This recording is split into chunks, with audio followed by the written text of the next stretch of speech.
I found her in the kitchen, humming like nothing was wrong, arranging cupcakes into a tiered display tray we'd rented for the wedding. I stood there holding the manila folder, and my hands were sweating. I wasn't shaking. Not yet. But I knew once I opened my mouth, there'd be no way back to the life we'd had before this moment.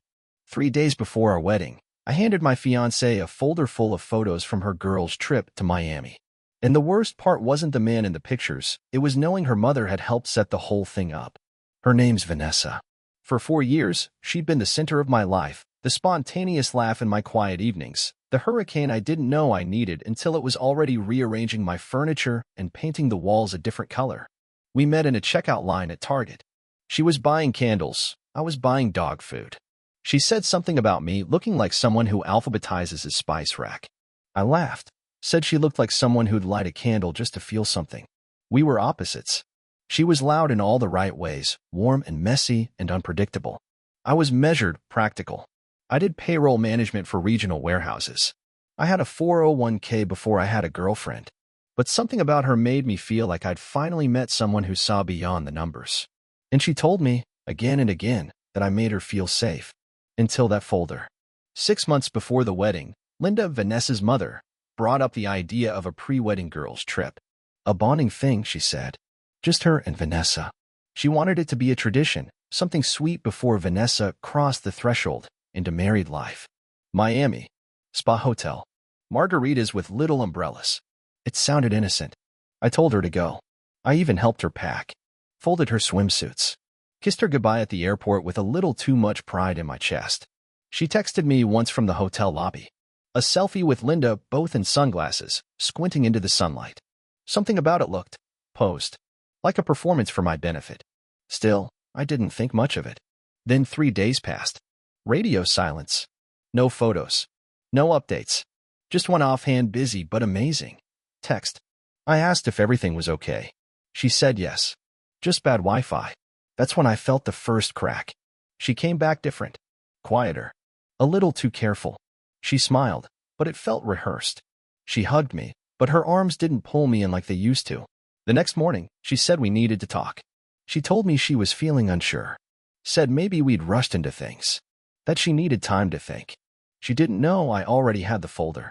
Because a few days earlier, still while she was in Miami, I'd gotten a message from a guy I barely knew. Someone who worked with my cousin, happened to be in town for a conference. He sent me a photo. Said, "Hey man, hate to stir the pot, but isn't this your fiancée? Vanessa." Rooftop bar. Laughing with a man I'd never seen.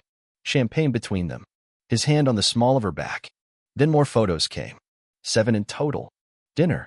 Walking hand in hand into a boutique hotel. A poolside kiss so blurred it could have been innocent, but wasn't. None of the photos I received included Linda. In fact, it was like she'd vanished completely. No mention of her. No trace. Just Vanessa and him. That detail stuck with me. The trip had supposedly been about bonding with her mom. But there wasn't a single trace of Linda after that first stage selfie. And just when I was trying to convince myself there might be some explanation, Vanessa's college friend, Sarah, messaged me privately. She said she'd seen Vanessa in Miami. At that rooftop bar. Said she didn't say anything at the time because she assumed I knew. But now, seeing the cancellation, she wasn't sure anymore. She wasn't there with her mom, she wrote. I thought you knew. I'm so sorry. I didn't confront Vanessa right away. I needed time. I needed to be sure I wasn't reacting out of anger or pride. I needed to look her in the eye and know I was ready to hear whatever lie came next and to walk away from it. So when she stood in the kitchen days later, placing cupcakes like we were still planning a future together, I walked over and handed her the folder. She looked up, confused. What's this? I said, it's what's left of us. She opened it. One photo slipped out and landed face up on the tile. She didn't pick it up. Didn't have to. Because the moment she saw it, her whole body went still, like she'd just watched the movie of her own betrayal play out in a single frame. And I'll never forget what she said next. Not, I'm sorry. Not, it's not what it looks like. She whispered, I didn't think you'd find out. Which meant, somewhere inside her, deep down where the truth lives, she knew it was wrong. And she did it anyway. She didn't cry. Not right away. Vanessa just stared at that photo like it might rearrange itself into something more innocent if she blinked hard enough. But lies don't work like that. They don't soften in the light. They sharpen. I picked the photo up off the floor and placed it back in the folder. I didn't want to see it anymore, not because I doubted it, but because I believed it too much. You going to tell me who he is? I asked. Her voice was barely a whisper. His name's Drew. I waited. He's someone I used to know. Before you. That hurt more than I expected. Because I hadn't asked how she met him. I'd asked why he was in the photos. But that's how Vanessa worked: misdirect, soften, spin. Wrap the damage in silk. I asked her straight out, did you sleep with him? Her face crumpled. For the first time, the armor cracked. No. But I kissed him. Kissed him. I repeated. Once. She flinched. More than once. There it was. The whole thing bleeding out in real time. But you were on a trip with your mom, I said. Or was that part of the lie too? Her shoulders dropped. Linda knew. I blinked. Come again. She knew I'd planned to see him. I told her I was having doubts, that I needed clarity before the wedding. She didn't encourage the cheating, not exactly, but she knew, I said, finishing the sentence she was too ashamed to own. She knew, and she helped you go anyway. I sat down at the kitchen table, not because I was tired, but because I couldn't trust my knees. This wasn't just about a girl with cold feet anymore. This was about a woman who brought her mother along to bless the betrayal. I needed to know, she said, if I was choosing love or just safety. I looked at her. Really looked. And what I saw wasn't the Vanessa I loved. It was a stranger wearing her voice. And what did you figure out, after all your clarity? I asked. That I do love you, she said. That it was fear. Not him. You don't cheat on someone because of fear, I said. You cheat because you're already halfway out the door, and you want someone else to open it for you. The silence between us stretched like a rubber band pulled too tight. Then, she said something I'll never forget. I didn't tell you because I was still planning to go through with the wedding. I just stared. She was going to marry me. Stand at that altar. Promise forever, with this still tangled in her dress hem. That's when it hit me. She hadn't come clean because she regretted it. She came clean because she got caught. And Linda? I couldn't even wrap my head around that yet. This woman who'd criticized everything from my job to my apartment size had secretly given her blessing to her daughter's test run with another man. I stood. Vanessa took a step toward me. Eric, please. I was confused. No, I cut in. You were cowardly. She stopped. I picked up the folder. Not because I needed it anymore. I just didn't want her to pretend it hadn't happened after I left. As I walked to the door, I heard her say something behind me, voice cracking. I still want to marry you. I turned, and I said the only thing that felt true. No. You want the version of me who doesn't know this happened. I walked out. And this time, I didn't look back. I didn't go far that night. Just far enough to breathe. My best man, Thomas, lives about 15 minutes from what was supposed to be our first apartment as a married couple. He answered the door in gym shorts and a confused expression, took one look at my face, and stepped aside without a word. I dropped my duffel bag by the couch and sat down like the wind had been knocked out of me. He didn't ask anything until I said, the wedding's off. He raised an eyebrow. You sure? I nodded. I've got pictures. And her mom was in on it. That part made him sit. Her mom. I told him everything. The girls' trip. The rooftop bar. The linen shirt Linda's silent blessing. I didn't cry. Not then. I didn't have it in me. What I felt wasn't grief. Not yet. It was something colder, the kind of hollow you get when someone pulls the foundation out from under the life you thought you were building. That night, I barely slept. I just sat in the guest room with the ring still in my pocket, turning it over in my fingers like maybe it would offer answers. We'd had it engraved, still us. Vanessa's idea. She used to whisper that to me when we got through something hard. I used to believe it. Now it felt like a punchline. In the morning, I drove out to the venue. I told myself I needed to see it with clear eyes, without the decorations and the planning and the Pinterest board promises. Just the bare bones. Just the space. It was early. Quiet. Dew still clung to the grass. The old barn stood like a monument to a dream that didn't make it past the planning stage. I walked to the hilltop where we were supposed to say our vows. She'd picked it. Said it felt like standing at the edge of forever. Back then, I thought that sounded romantic. Now it just sounded naive. I sat on one of the benches we'd chosen, sturdy, handmade wood. Second row, right side. That's where her mother was supposed to sit. And right on cue, Linda appeared. She didn't look surprised to see me. She wore her signature pearls, the ones she always said were family heirlooms, though I'd once seen the exact pair at Macy's. She sat beside me, hands folded, like she was waiting for the service to start. "I heard you're staying with Thomas," she said quietly. I nodded. Figured Vanessa would tell you. She didn't flinch. "She's hurting." I let out a low laugh, the kind that doesn't find any joy. She had help getting there. She looked at me then, not with pity, not even remorse. Just that same tight smile she'd always used when she thought I was being overly dramatic. "I never meant for it to go this far," she said.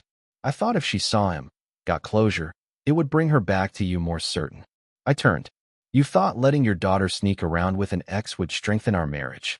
She had doubts, Linda said, like that explained anything. Better to face them before vows than after. She needed clarity. She didn't get clarity, I said, standing. She got comfortable with lying. Linda reached for my arm, and I stepped back. She looked tired for the first time, not older, but worn. Like something in her had finally realized the damage wasn't theoretical anymore. "I didn't think it would come to this," she said softly. "Yeah," I said. "That's the problem. You didn't think." I walked back to the car with gravel crunching under my feet, and that hilltop still visible in the mirror as I pulled away. Back home. Well, back at Thomas's place. I found the ring still sitting on the nightstand. I held it in my palm and realized something I hadn't been able to admit the night before. I wasn't heartbroken because she kissed another man. I was heartbroken because she looked me in the eye afterward and told me she loved me. And she still planned to say, "I do." That's when I knew I couldn't fix this. Because the kind of love I believed in, it doesn't ask for backup plans. It doesn't need a test drive. And it damn sure doesn't hide behind a mother's permission slip. Canceling a wedding is not one moment. It's not some big, cinematic collapse with shouting and storm clouds and rain on the veil. It's smaller, slower, like watching plaster crack along the ceiling, one faint line at a time, until suddenly the roof gives way. I started with the venue. Called the manager, a kind man named Harold with a voice like an old baseball announcer. I told him we wouldn't be needing the space after all. He paused, then said, "I'm sorry to hear that, son." Offered me a partial refund. Said it happens more than people think. Then it was the florist, the DJ, the photographer we'd paid a deposit to after seeing one photo of a couple kissing under sparklers. Each call chipped away at the fantasy we'd built. You think you'll fall apart while canceling your wedding, but you don't. Not then. You go into logistics mode. You become the same guy who alphabetized the spice rack and paid bills on time and ordered the linens months in advance. That guy, the steady one, takes over. Because somebody has to. What I didn't expect was the silence that came after. A kind of echo in the room where the planning used to live. No more centerpiece spreadsheets. No more RSVP charts. No more arguments about whether or not a donut wall was too trendy. Just stillness. I stayed at Thomas's place a while longer. Didn't feel right going back to our apartment. Vanessa hadn't left, not officially. She offered to stay with her mom for a few days, give me time to think. I didn't respond. There wasn't anything left to think about. People started reaching out. Some were kind. Some were nosy. My cousin Rebecca called and said, "I heard the wedding's off. Are you okay?" I told her I didn't know what okay meant anymore. Then came the group chat, the one with our bridal party. Vanessa and I had named it Big Day Energy, which in hindsight felt almost cruel. I posted a message. "Hey everyone, the wedding is canceled. No details, no drama. Just appreciate your love and understanding." No one replied for a while. Then one by one, they did. "I'm so sorry, Eric. Let us know if you need anything. Sending love, man. You deserved better." I never mentioned what really happened. I didn't need to. People have a way of sensing truth, even through silence. But not everyone stayed silent. The next morning, Vanessa's college friend, Sarah, messaged me privately. She said she'd seen Vanessa in Miami. At that rooftop bar. Said she didn't say anything because she assumed I knew. But now, seeing the cancellation, she wasn't sure anymore. "She wasn't there with her mom," she wrote. "I thought you knew. I'm so sorry." That text didn't shock me. Not anymore. I'd already crossed the threshold where betrayal becomes numbness. But it did something else. It clarified. This wasn't a one-off mistake. It wasn't a panic kiss in the rain. It was a lie that stretched over days. Across city lines. Across time zones. A full production. The man. The hiding. The story she stuck to when she came home and hugged me like nothing had changed. That's when I realized something sharp but necessary. She never planned to tell me. If no one had sent me those photos, I would have married her. I would have stood on that hilltop. slipped a ring on her finger, and promised a forever she had already edited in private. That kind of truth doesn't just sting. It changes you. You don't unlearn it. You don't sleep it off. You carry it. That night, I went back to the apartment. Not to confront her. Just to gather what I needed. She wasn't home, or maybe she was hiding in the bedroom, pretending not to hear the key in the lock. I didn't call out. I just packed a single duffel bag with what was mine and nothing more. Left the key on the table. And on the way out, I paused in the hallway where our wedding vision boards still hung, magazine cutouts of dresses, places, smiling couples, and under all of it, one word in bold letters. Ours. I pulled it down, folded it in half, tucked it under my arm. Not out of spite, out of honesty. Because it never really was ours. Not if I was the only one holding it together. It took less than 2 days for the truth to slip out, not from me, but from someone who couldn't keep watching in silence. Vanessa had been quiet since the cancellation notice. I hadn't heard from her directly, but she stayed in the bridal party group chat, watching, ghosting in real time. Then Sarah, the friend who messaged me privately, dropped a photo in the chat. No caption, just the image. Vanessa. Rooftop. Laughing. Same man from the folder. Linen shirt. Hand on her thigh. Someone else in the chat responded first. Wait, when was this? Another message came. Is that from Miami? Then Sarah replied. Yes. I saw her. I thought Eric knew. I didn't want to be the one to blow it up, but... She didn't finish the sentence. She didn't have to. Because by then, the chat had turned. Fast. People started chiming in, not attacking, but processing. Betrayal spreads fast when people realize they've been standing in the background of someone else's lie.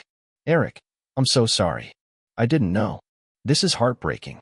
You handled this with more grace than most people would have. And then Vanessa replied. 6 words. Can we not do this here? That's all she said. No denial. No explanation. Just shame, wearing a threadbare disguise of boundaries. I left the chat after that. Not out of pride, out of necessity.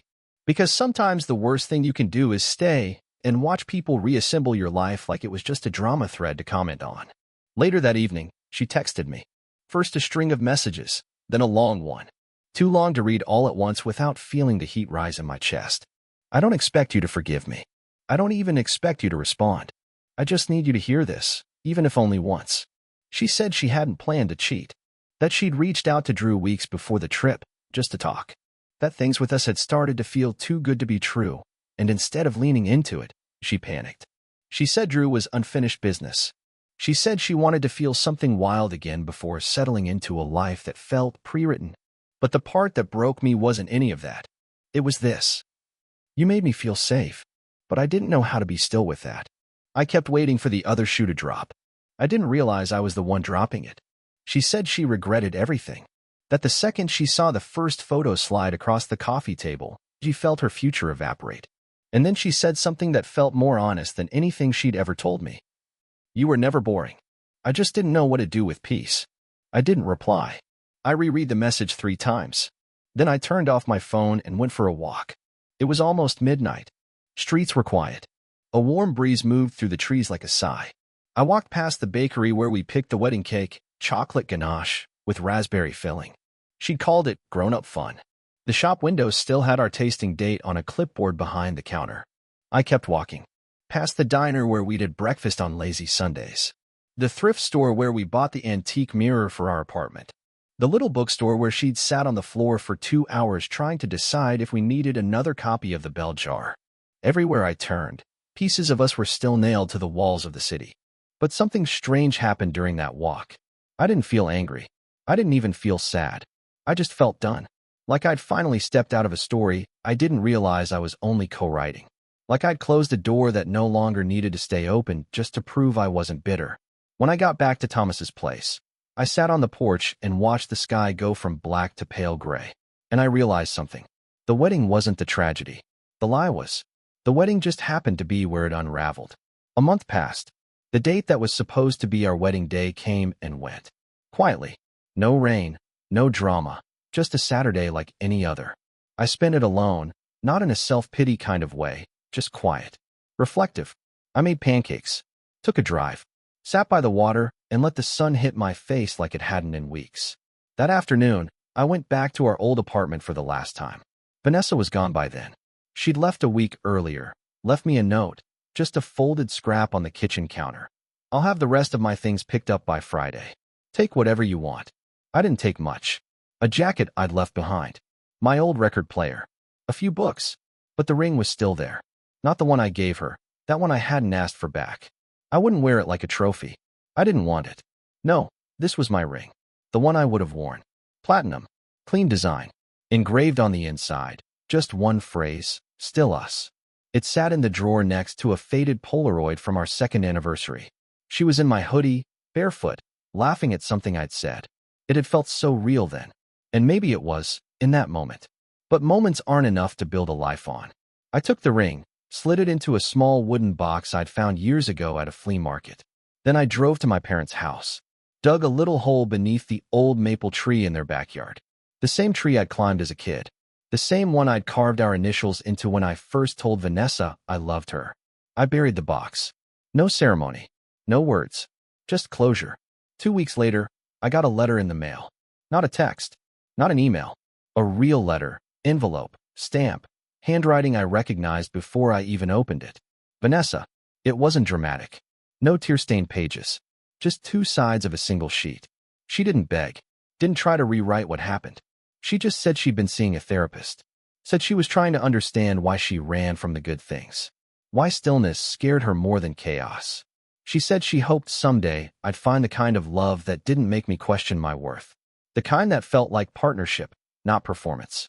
And at the end, she wrote, I don't expect you to forgive me, but I hope, one day, you remember us and smile.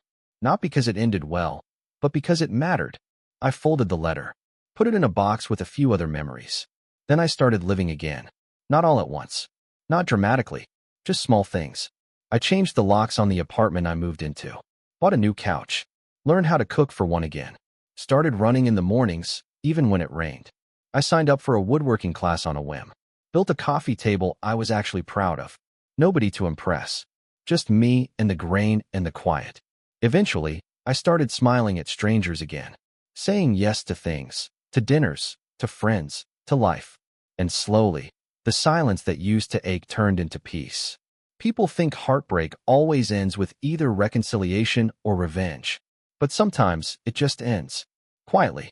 Completely. Like a book you close, knowing the story mattered, but also knowing you won't reread it. Vanessa and I, we were a chapter, not the whole book. And that's okay. Because now, I'm writing something new. And next time, when I hand someone a ring, it won't be with hope alone. It'll be with clarity. With honesty. With both of us holding the truth, not hiding it. No more manila folders. No more fake smiles. Just 2 people. Steady. Chosen. And this time, no one else will be writing the script but us.